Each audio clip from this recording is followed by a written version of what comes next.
Student, कैसे हैं आप लोग। आज हम आप लोगों को बचे हुए क्वेश्चन एनसीईआरटी बुक के कुछ क्वेश्चन जो हमारे वीडियोस में नहीं पढ़ाया है वो पढ़ाने जा रहे हैं। और ये एक स्क्रीन पर आपके एक्स्ट्रा क्वेश्चन लिखा हुआ है। ये एक स्पेशल टाइप का क्वेश्चन है, इसको समझिए कैसे लगता है। आप देखिए जो डिजिट यहाँ पर लिखा हुआ है यानी 4747 वही दूसरे वाले में y के सामने लिखा हुआ है। पहले वाले में जो y के सामने लिखा है वही दूसरे वाले में x के सामने लिखा। अगर ऐसा कोई क्वेश्चन आ जाए तो इस तरीके के सवाल को एक बार पहले हम इसे घटाएंगे और एक बार इसको हम जोड़ेंगे, फिर जो दो इक्वेशन बनेगा या दो समीकरण बनेगा उसको हम हल करेंगे। तो ये विशेष प्रकार का क्वेश्चन है, यानी इसको हम पहले जोड़ेंगे। ठीक है, तो इसको पहले जोड़ दीजिए। आप जोड़ने पर देखिए क्या मिलेगा, इसको आप जोड़िए। ये हमारा पहला नंबर है, ये दूसरा नंबर है। जोड़ दीजिए, इसको एक बार जोड़िए तो देखिए ये कितना हो गया। जोड़ने का मतलब समझते हैं ना। ये जोड़ दीजिए, 7 और 1 8, 4 और 3 7, 78x। 7 1 8, 4 3 7, 78y equal to 5 3 8, 6 1 7, 78। यहाँ 78 क्या है, कॉमन है ना। तो x plus Y is equal to कितना, 78। 78 से 78 कैंसिल हो गया, वन टाइम गया एक बार, तो x प्लस वाई की वैल्यू आ गई 1। ये हो गया समीकरण नंबर आपका 3। ठीक है, अब हम क्या करेंगे, एक बार घटाने पर, तो ये हो गया पहली बार जोड़ने पर। अब दूसरी बार क्या करेंगे, घटाने पर। तो घटाने पर क्या होगा, आप घटा लीजिए। 47x plus 31y is equal to जो है 63, फिर 31x plus 47y is equal to 15। तो इसको घटा दीजिए यानी लेस कर दीजिए, सब्ट्रैक्ट कर दीजिए। देखिए 7 में से 3 गया 6 बचा, 4 में से 3 गया 1 बचा 16x।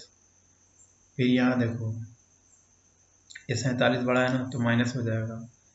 यहाँ पर भी कितना बचेगा, 16y बराबर 63 में से 15 निकाल दो, कितना बचा, 13 बस 5 गया, 8 5 13 होता है ना। और यहाँ पर 5 5 में से क्या 4, 16 कॉमन लिया तो x माइनस वाई बराबर कितना 48।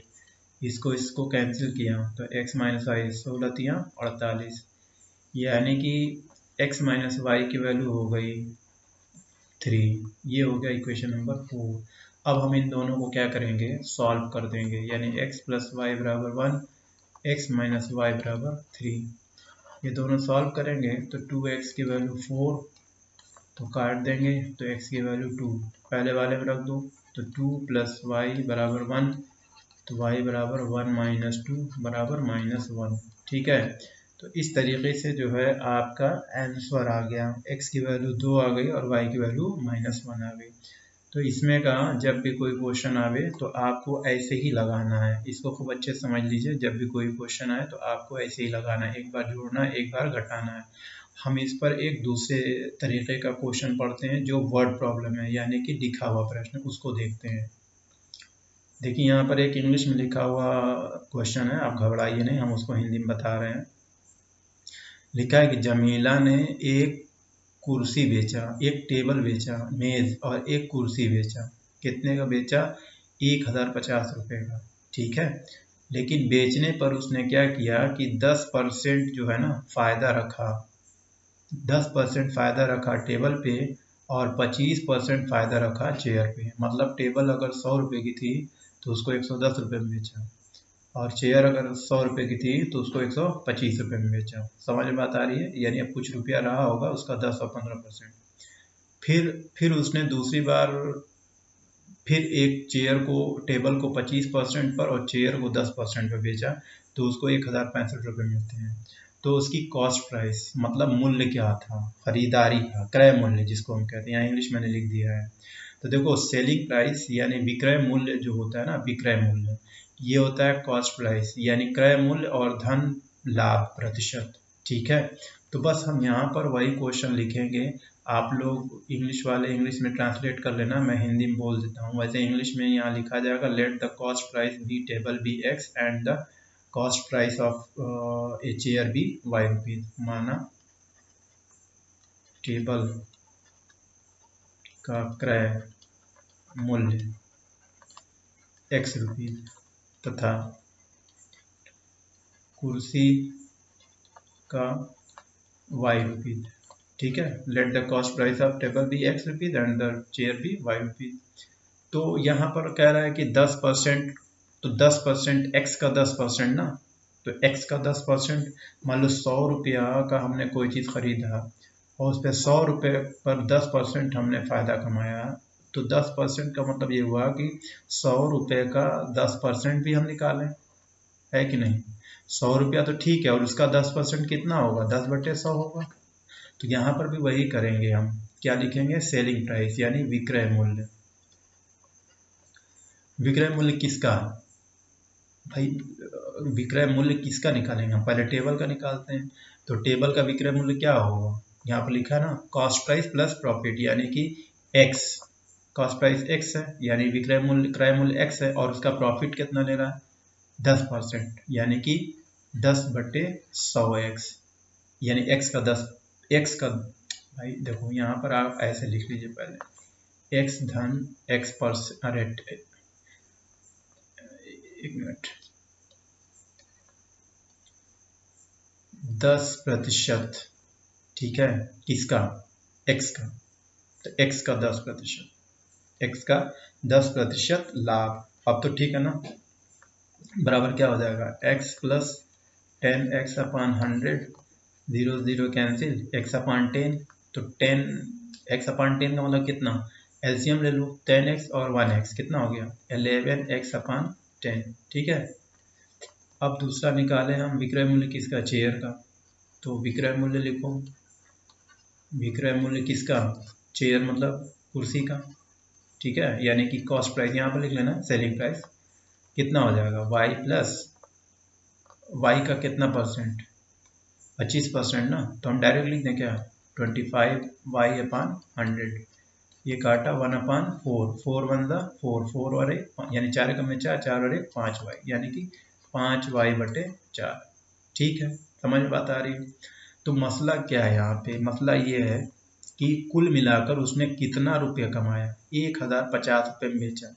तो यहाँ पर हम लिख लेंगे प्रश्नानुसार, अकॉर्डिंग टू क्वेश्चन लिख लेंगे, क्या लिखेंगे, 11/10x और प्लस 5/4y की वैल्यू है कितना, कुल मिला के 1050 रुपये। ठीक है, बात समझ में आ रही है। ये हो गया समीकरण नंबर 1, क्लियर। इसी प्रकार से अब दोबारा लिखते नहीं हैं, अब हम लिखेंगे उसी प्रकार से, कितना है, 25 और 10 है, फिर लिखेंगे बस सिमिलरली, इंग्लिश में लिखेंगे सिमिलरली, हिंदी में लिखेंगे उसी प्रकार से, क्या, उसी प्रकार से। x पे कितना है, 25% है, तो ये हो जाएगा 5/4x और प्लस 11/10y बराबर कितना रुपए, कितना रुपए, 1065 रुपये, 1065 रुपीज़, 1065 रुपीज़। समझ में बात आ रही, ये हो गया इक्वेशन नंबर 2। अब आप इन दोनों को गौर से देखो, क्या दिखाई दे रहा है, जैसा पिछला क्वेश्चन में था ना, x के पहले 11/10, y के पहले 11/10, y के पहले 5/4, x के पहले 5/4। तो क्या करना है, पहले एक बार जोड़ना है, फिर एक बार घटा देना है, ठीक है। तो पहले क्या करना है, जोड़ना है, फिर घटा देना है, तो जोड़ दो, 11/10x plus 5/4y is equal to 1050। फिर यहाँ पर लिखेंगे 5/4y प्लस 11/10x आए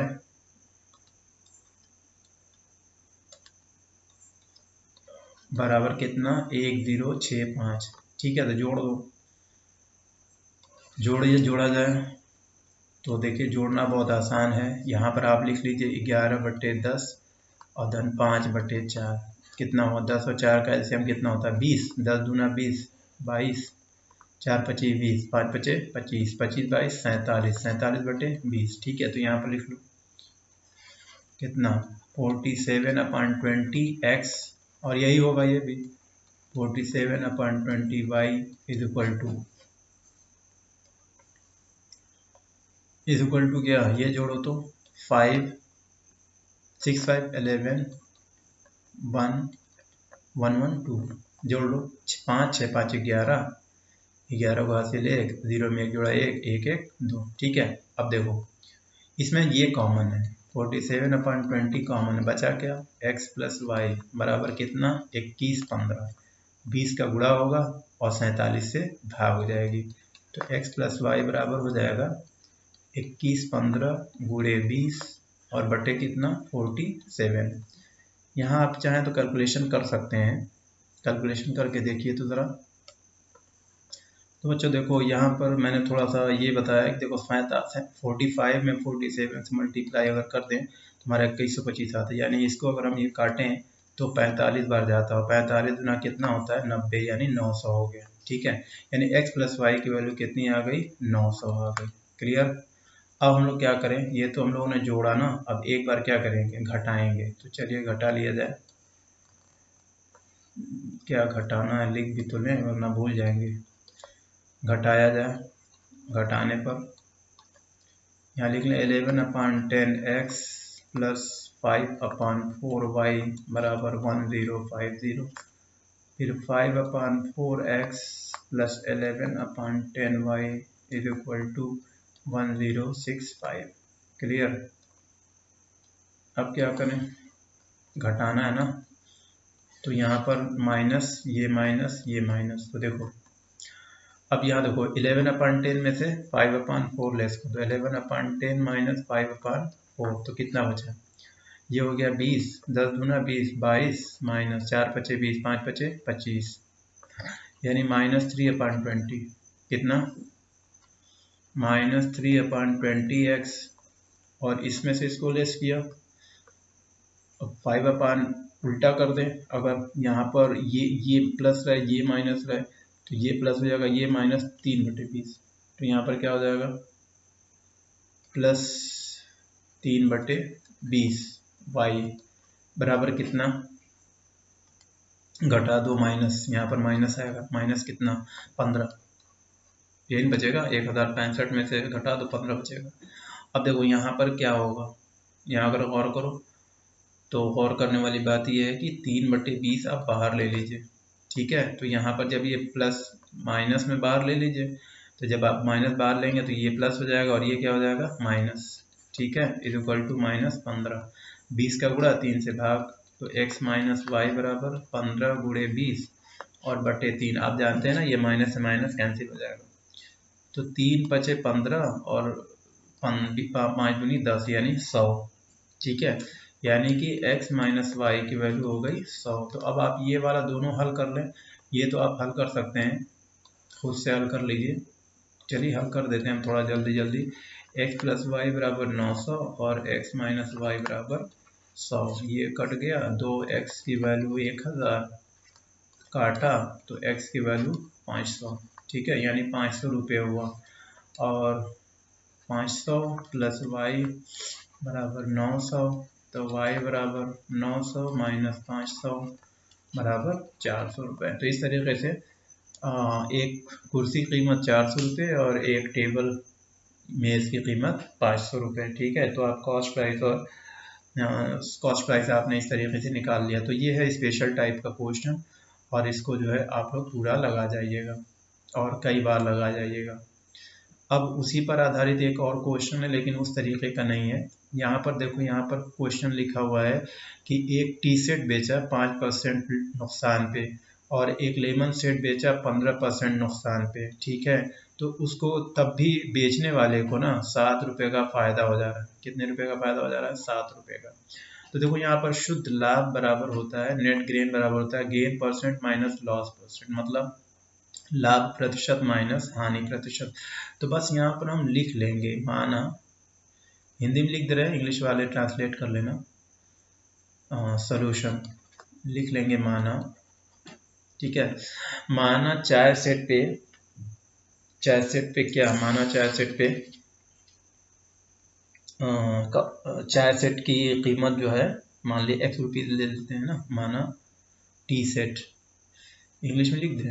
हाँ लिख लेते हैं, कोई प्रॉब्लम। टी सेट का क्रय मूल्य या कॉस्ट प्राइस x रुपीज़ है तथा लेमन सेट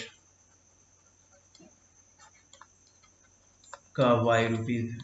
ठीक है, तो प्रश्न के अनुसार according to question net profit है ना, नेट गेन यानी शुद्ध लाभ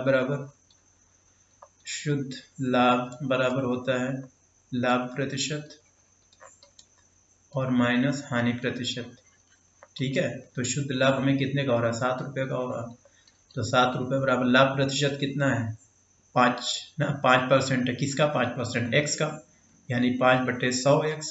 ठीक है, माइनस हानि कितनी? और लेमन सेट पर 15% गेन पा रहा है। आई एम सो सॉरी बच्चों, 15% ना, तो यहाँ 15/100 लेमन सेट है ना, 15y/100 और माइनस टी सेट पे 5% नुकसान है, यानी 5/100x। ठीक है, ये हो गया आपका पहला नंबर इक्वेशन। अब आप इसको छोटा कर लें, तो छोटा कर लें, बाद में कर लें, हाँ बाद में कर लेते हैं। चलिए दूसरा वाला फिर इसी तरीके से केस 1 है ये तो, है ना। अभी केस 2 क्या है? केस 2 में क्या है? केस 2 में ये है कि अब टी सेट पे 5% फ़ायदा और लेमन सेट पे 10% फ़ायदा, यानी अब दोनों पे फ़ायदा है तो दोनों जोड़ देंगे, यानी कि दोनों पे फ़ायदा आ रहा है तो फ़ायदा और फ़ायदा क्या हो जाएगा, यानी लाभ और लाभ क्या हो जाएगा? जुड़ जाएगा। समझ में आता है? प्रॉफिट प्लस प्रॉफिट यानी गेन प्लस गेन, तो नेट गेन क्या हो जाएगा? नेट गेन क्या हो जाएगा? शुद्ध लाभ हो जाएगा लाभ प्रतिशत प्लस लाभ प्रतिशत। ठीक है, शुद्ध लाभ आपको कितना हो रहा है? 13 रुपये का, तो 13 रुपये। लाभ प्रतिशत कितने का? 5% जो है लेमन सेट पे, नहीं टी सेट पे 5%, टी सेट पे 5% यानी 5/100x और प्लस 10% लेमन सेट पे यानी 10/100y। ठीक है, ये हो गया। अब इन दोनों को आपको क्या करना है? सॉल्व करना है। तो भैया बहुत आसान है, 100 का इधर गुणा कर दो, यहाँ 100 का इधर गुणा कर दो, तो ये 700 बराबर हो जाएगा 15y माइनस 5x। यहाँ पर भी 100 का गुणा कर दो तो 1300 बराबर हो जाएगा 5x प्लस 10y। तो ये हो गया समीकरण नंबर 1, ये हो गया समीकरण नंबर 2। इस तरीके से आप लोग दोनों समीकरण क्या कर सकते हैं? हल कर सकते हैं, है ना। 15y, तो पहले हम माइनस 15y प्लस है और ये माइनस 5x पहले लिख ले रहे हैं बराबर 700, और दूसरा वाला है 5x और प्लस 10y बराबर कितना? 1300। ठीक है, ये दोनों से आप लोग तो हो लिए। ये कितना हो गया? 25y 13×7 20, 2000, 25/200 यानी 0, यानी y की वैल्यू कितनी हो गई? 80 रुपीज़। ठीक है, y की कीमत 80 रुपये आ गया। तो दूसरे की तो आप निकाल सकते हैं ना, एक की कीमत 400, दूसरे की कीमत 80, दूसरे की कितनी होगी? जरा निकाल लो, पहले वाले में रख लो 5x प्लस 15 गुणे 80 बराबर 700, माइनस 5x बराबर 700 माइनस 15/120 और 1 0 1200, माइनस 5x बराबर माइनस 500, तो ये कैंसिल, x की वैल्यू 100 रुपये। तो देखो कितना आसान सा सवाल है, नहीं इसको बस आपको समझना है कि कैसे ये सब सवाल लगाया जाता है। और सवाल को लगाने के लिए पहले वीडियो को 2-4 बार देखिए, बहुत इजी है, आपके समझ में बिल्कुल ही आ जाएगा। अब देखिए एक क्वेश्चन ये है लास्ट एक्सरसाइज का, ये बहुत आसान है। इसमें दिया है कि ये एक चक्रीय चतुर्भुज है, साइक्लिक क्वाड्रिलेटरल का मतलब चक्रीय चतुर्भुज है। तो इसमें कह रहा है कि ये सब एंगल कितना होगा, तो बस कुछ नहीं करना है, सॉल्यूशन में लिख लेना है कि चक्रीय चतुर्भुज के सम्मुख कोणों का जोड़ 180 होता है। ठीक है, तो कुछ नहीं करना, बस लिखना है एंगल ए और प्लस एंगल सी बराबर 180। यहाँ पर लिख लेंगे, हिंदी में मैं लिख रहा हूँ, इंग्लिश में बोल दे रहा हूँ, चक्रीय चतुर्भुज के सम्मुख कोण। ठीक है, सम्मुख कोण, और इंग्लिश में क्या लिखेंगे? Opposite angle of cyclic quadrilateral. बस हो गया। तो एंगल ए एंगल सी की वैल्यू 180। इसी प्रकार से तो जोड़ दीजिए ना, यहाँ जोड़ दीजिए 4y + 20 और -4x बराबर 180। तो अब जैसा 4y - 4x बराबर 180 - 20। तो 4 कॉमन ले लें, y - x बराबर 160, 4 से इसको भाग दे दो तो y - x की वैल्यू कितनी हो गई, 40 हो गई। ये 1 नंबर समीकरण बन गया। ठीक है, दूसरे वाले में ये 3y - 5 - 7x + 5 है। दूसरे वाले में क्या है, ये तो हो गया समीकरण 1। इसी तरीके से एंगल D + एंगल C नहीं B बराबर भी 180। यहाँ यही चीज़ यहाँ पर लिख दीजिएगा। ठीक है, एंगल D कितना है, -7x + 5 -7x + 5 फिर 3y -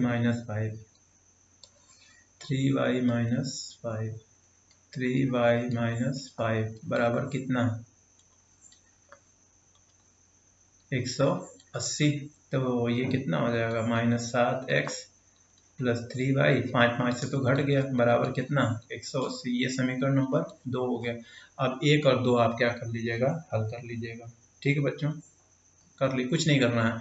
यहाँ पर आप किसी भी 3 का या 7 का मल्टीप्लाई करके घटा उठा लीजिएगा। ठीक है, बात समझ में आ रही है। आप जोड़ कर देख लीजिए, बस आपका ये जोड़ सही होना चाहिए। ठीक ना, ये जोड़ा तो 180, ये जोड़ा तो 180। ठीक है, सवाल लगा लीजिएगा अपने से बच्चों, बहुत आसान है। अब देखिए ये क्वेश्चन देख रहे हैं, ये क्वेश्चन बहुत आसान है। इसका सलूशन कुछ नहीं है, यहाँ पर लिख लीजिए ना, गिवन। क्या गिवन है, या हिंदी में लिख लीजिएगा, दिया है। क्या दिया है, एंगल C बराबर 3 एंगल B दिया है। ठीक है, और एंगल C ही बराबर दिया है 2 एंगल A + एंगल B भी दिया हुआ है। बस आपको कुछ नहीं करना है, ये 1 नंबर समीकरण दिया है और इसको आप 1 नंबर कर लीजिए, अलग करके इसको 2। अभी समीकरण में लिख लो ना, समीकरण में दोनों ओर है ना, दोनों तरफ 2 एंगल C जोड़ने पर, ठीक है, यानी adding 2 angle C both side, बस यही लिखना है। तो दोनों साइड जोड़ दो, तो ये हो जाएगा 2 एंगल C और प्लस एंगल C बराबर 2 एंगल, 2 गुणा कर दो, 2 एंगल A + 2 एंगल B और प्लस 2 एंगल C। ये आपने क्या किया, जोड़ा। तो देखो यहाँ पर ये कितना हो जाएगा, 3 एंगल C हो जाएगा। यहाँ 2 कॉमन ले लो तो ये क्या हो जाएगा, angle A + angle B + angle C। और इस तीनों की वैल्यू आप जानते हैं ना, त्रिभुज के तीनों कोण का मान कितना होता है, 180। तो ये हो जाएगा 2 × 180। ठीक है, 3 से काट दो तो 3 छक्के 18, 60, तो 60 दूनी 120। तो एंगल C की वैल्यू कितनी आ गई, 120 डिग्री आ गई। तो एंगल C जब 120 आ गई तो एंगल C की वैल्यू 3 एंगल B है।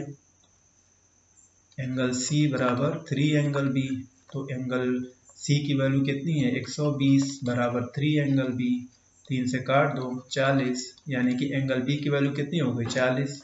ठीक है, और आप जानते हैं ना, angle A + angle B + angle C बराबर 180। तो देखो इसकी वैल्यू हमको नहीं मालूम, एंगल B की वैल्यू 40 है और एंगल C की वैल्यू 120 है। ठीक है, तो एंगल A बराबर तो अब आप जाने ही गए होंगे कि 180 - 160 बराबर कितना, 20 डिग्री। यहाँ पर लिख लीजिएगा, त्रिभुज के तीनों कोणों का योग, sum of the angle of triangle. ठीक है, यहाँ इंग्लिश में लिख लीजिएगा, sum of the angle of triangle.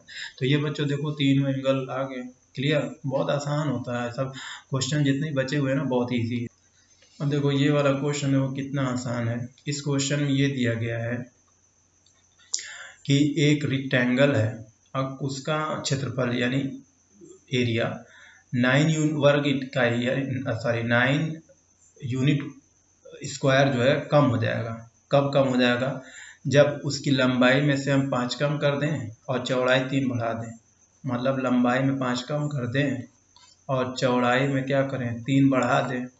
तो उस वक्त, इस वक्त जो हम गुणा करेंगे, और ये जो पहले गुणा कर रहे थे हम, इन दोनों में 9 की कमी हो जाती है, यानी ये 9 कम हो जाएगा। तो जब 9 कम हो जाएगा इसका मतलब है कि अगर हम इसमें 9 जोड़ दें तो वो L इंटू बी के बराबर हो जाएगा। समझ में बात आ गई। मान लेते हैं कि पहले जो था 50 था, ठीक है, लेकिन हमने 5 और 5 घटाया 3, अब गुणा किया तो 41 आया। समझ में बात आ रही है। तो पहले से तो इसमें जब हम 9 जोड़ेंगे तभी ना 50 के बराबर होगा। तो फिर दूसरे में कह रहा है यदि हम लंबाई को 3 बढ़ा दें, यानी अब कह रहा है कि लंबाई 3 बढ़ा दें और चौड़ाई को 2 इकाई बढ़ा दें। लंबाई को 3 और चौड़ाई को 2, यानी कि चौड़ाई भी बढ़ा दें, दोनों को बढ़ा दिया। तो अब जो पुराना वाला क्षेत्रफल था उससे ये 67 बढ़ जाता है, ये बढ़ जाता है। तो इसका मतलब ये बढ़ेगा तो इसमें हम जोड़ेंगे, या इसमें से हम -67 घटा दें और या इसमें क्या करें, जोड़ दें, बस बात खत्म। यहाँ पर लिख लो, इंग्लिश में लिख दो, let the length of the square, sorry square नहीं rectangle, length of the rectangle B x and the breadth B y, और हिंदी में लिख लो माना आयत की लंबाई x तथा चौड़ाई y है। ठीक है। तो प्रश्नानुसार केस वन क्या है, केस वन ये है कि x और y जो होगा, x में से 5 घटाना है और y में 3 जोड़ना है। ठीक है। तो और 9 इसी में और जोड़ देंगे, तब हम ये और ये क्या हो जाएगा, बराबर। यहाँ मैंने समझा दिया है, ठीक है, बात समझ में आ रही है। तो एक्स वाई बराबर क्या हो जाएगा, इसमें गुणा कर दो, एक्स वाई और x का 3 में गुणा हुआ तो कितना हो गया, 3x, 5 का गुणा किया -5y -15 और धन 9। तो ये x x कैंसिल, इधर 0 हो गया। 3x -5y, 15 में से 9 हो गया, कितना बचा, 6 बचा, -6, ये -6 इधर चला गया, यानी कि 3x -5y की वैल्यू 6 हो गया। 1 नंबर इक्वेशन। अब केस 2 लिख लो। केस 2 में क्या करेंगे, केस 2 में बस वही करना है कि 3 इकाई और 2 इकाई बढ़ा दे रहे हैं। तो केस 2 यहाँ पर है ना, क्या है, x में कितनी इकाई बढ़ाया है, 3 इकाई, और y में ब्रेड्थ यानी चौड़ाई में 2 इकाई। तो चौड़ाई में जो है हम लोग 2 इकाई बढ़ा दें, तो अब इसकी वैल्यू ज़्यादा हो जा रही है। कितनी ज़्यादा हो जा रही है, 67 ज़्यादा हो जा रही, नहीं तो 67 इधर जोड़ दो तो बराबर हो जाएगा, और इन दोनों गुणा कर दो, एक्स वाई, एक्स का किया वाई में तो एक्स वाई प्लस एक्स का 2 में किया तो 2x, फिर 3 का वाई में किया तो 3y, और 3 का 2 में किया तो 6, बराबर एक्स वाई प्लस 67। ढाई एक्स वाई घट गया, ये 6 उधर चला गया, तो 2x प्लस 3y बराबर 67 माइनस 6, तो कितना हो गया, 2x प्लस 3y बराबर 61। ये हो गया समीकरण नंबर 2। अब इसको हल कर लो ना बच्चों, यहाँ पर आप लोग खुद से हल कर लीजिएगा यार, मैं क्या हल करूँ, आप हल कर लीजिएगा। यहाँ 3y है बराबर कितना है, 61 है, तो हल नहीं कर सकते हैं, बताइए। अरे इसमें कर लो 3 का, इसमें कर लो 5 का, तो ये दोनों कट जाएगा, इसमें कर लो 2 का, इसमें कर लो 3 का, तो ये दोनों कट जाएगा। जैसे चाहो वैसे लगा लेना, ठीक है, अपने से लगा लेना, होमवर्क समझ के इसको यहाँ से क्या करना, हल कर लेना, और अपने बुक से आंसर देख लेना, ठीक है। बात समझ में आ रही है, मैंने समझाने को समझा दिया, आगे आप लोग कर लीजिएगा। देखिए ये बहुत आसान सा क्वेश्चन, ये सब छूट रहा था। देखिए कितना आसान है, कह रहा है कि 2 संख्याओं का अंतर 26 है। अगर एक संख्या 3 गुनी है दूसरे से, तो अरे कितना आसान सवाल है। नहीं देखो सॉल्यूशन क्या लिखे, माना पहली संख्या, let the first number be, पहली संख्या x तथा and the second number be y, और तथा दूसरी संख्या y है। तो प्रश्नानुसार दोनों का अंतर according to question x minus Y बराबर 26 एंड, और अथवा कुछ भी लिख लीजिएगा, कोई ज़रूरी नहीं है कि इंग्लिश, हिंदी वाले इंग्लिश ना लिखें। इंग्लिश वाले तो हिंदी नहीं लिख सकते, लेकिन हिंदी वाले इंग्लिश लिख सकते हैं। एक नंबर दूसरे का 3 गुना है, यानी x बराबर 3y कर लेते हैं, है ना। x जो है वो y का 3 गुना है, तो बस कुछ नहीं करना। यहाँ पर कह रहा है कि सब्स्टिट्यूशन, तो सब्स्टिट्यूशन ही नहीं, ये 3y यहाँ रख दो पहले वाले में, ये 1 नंबर, ये 2 नंबर, सब्स्टिट्यूशन नहीं हो गया। समीकरण 1 में x का मान रखने पर, ठीक है, तो यहाँ रख लीजिए 3y माइनस वाई बराबर 26, तो 2y बराबर 26, 2 से काटा तो क्या हो गया, y की वैल्यू कितनी हो गई 13।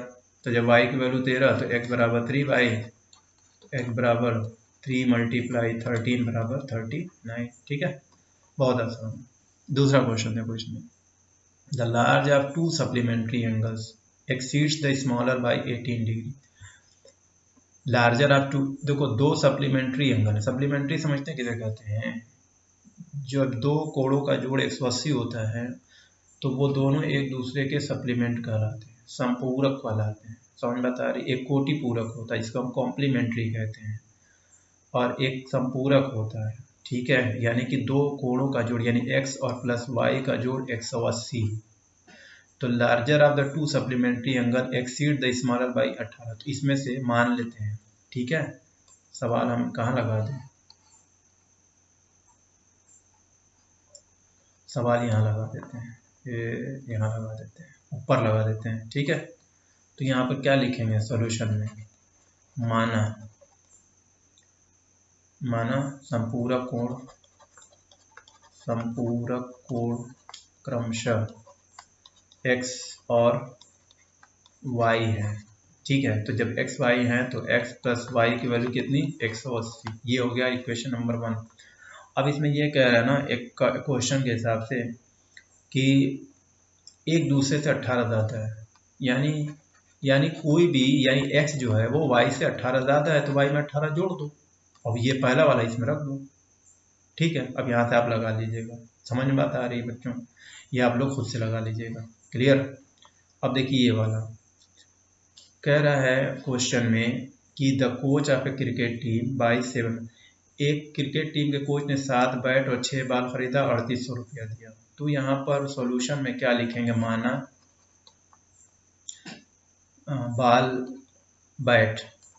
बैट का मूल्य, हिंदी में लिख दे रहे हैं, इंग्लिश में भी लिख लीजिए, बैट का मूल्य x रुपीज़ तथा एक बॉल, एक यहाँ लिख लीजिएगा, एक बॉल का मूल्य y रुपीज़ है, ठीक है। तो प्रश्नानुसार according to question 7 bat 6 ball 7x plus 6y बराबर 3800, और या एंड 3x प्लस 5y बराबर 1750। ये हो गया इक्वेशन नंबर 1, ये इक्वेशन नंबर 2। अब इन दोनों का आप क्या करिएगा, सॉल्व कर लीजिएगा, क्लियर। अब तो आप लोग इतने स्ट्रांग हो ही गए हैं कि कोई भी सवाल आप हल कर सकते हैं, कोई परेशानी नहीं है। अब देखिए एक क्वेश्चन बचा हुआ है, इसको भी हल ही कर लीजिए। मीना जो है 2000 रुपये बैंक में गई विथड्रॉ करने, निकालने, और उसको कैशियर ने 50 रुपये और 100 रुपये के नोट का दिया। तो मीना ने कहा कि हमको यही चाहिए, तो उसको कुल 25 नोट दे दिए गए। तो यहाँ पर बहुत आसान है, अब हमको थोड़ी ना पता है कि 50 के कितने दिए, 100 के कितने दिए, तो यहाँ लिख लो, माना 50 रुपये के x नोट तथा 100 रुपये के y नोट दिए, ठीक है। 50 रुपये के x नोट दे दिए और 100 रुपये वाले y नोट, मतलब 50 रुपये के 10-15 कितने नोट दिए नहीं मालूम, x नोट दिए, 100 रुपये के कई नोट दिए नहीं मालूम, वो तो अब आप गिनेंगे तब समझ में आएगा। लेकिन दोनों मिलाकर कीमत कितनी होती है, 2000 रुपये कितनी, और कुल नोट कितना है 25 ना। तो पहला according to question x plus Y की वैल्यू 25, ठीक है, ये एक नंबर हो गया। अच्छा दूसरा क्या है, दूसरा ये है कि 2000 रुपया है कीमत, ये तो नोटों की संख्या 25 है, x और y मिला के 25 नोट, लेकिन कीमत कितनी है 2000, यानी 50 में x का मल्टीप्लाई करें और 100 में y का मल्टीप्लाई करें तो कुल मिला के 2000 रुपये हो जाएगा। मतलब नहीं समझे, मान लो 50 के अब 15 नोट निकालें तो 750 रुपये हो गए, ठीक है, या 20 नोट निकाले तो 1000 रुपये हो गए, और 10 के 10 नोट निकाले, 100 के 10 नोट निकाले तो 1000 हो गए। समझ में बात आ रही है? तो इसलिए ये अब आप इसको कैसे हल करेंगे ये अब आप सोचते रहिएगा। क्यों? क्योंकि इसमें कुछ नहीं करना, यहाँ 50 से मल्टीप्लाई कर देना, ये घट जाएगा, ये 150 हो जाएगा, और ये 50 का गुणा करके जोड़ घटा के अपना आंसर ले आना और बता देना कि कुल कितने। तो इस तरीके से बच्चों ये सब मैं इसलिए छोड़ते रहा हूँ ताकि कुछ आप भी गुणा गणित करते रहें, कैलकुलेशन करते रहें। तो ये लेसन 2 चर वाले रैखिक समीकरण पूरी तरह से कंप्लीट हो गया है, ठीक है। अब आपको क्या करना है, मन लगा के पढ़ाई करते रहना है, अच्छा नंबर लाने के लिए खूब मेहनत करना है। हम इतनी मेहनत कर रहे हैं पढ़ाने के लिए, तो आप भी मेहनत करिए पढ़ने के लिए। मिलते हैं नई वीडियो में नए लेसन के साथ, तब तक पढ़ते रहिए, खुश रहिए, गुड बाय।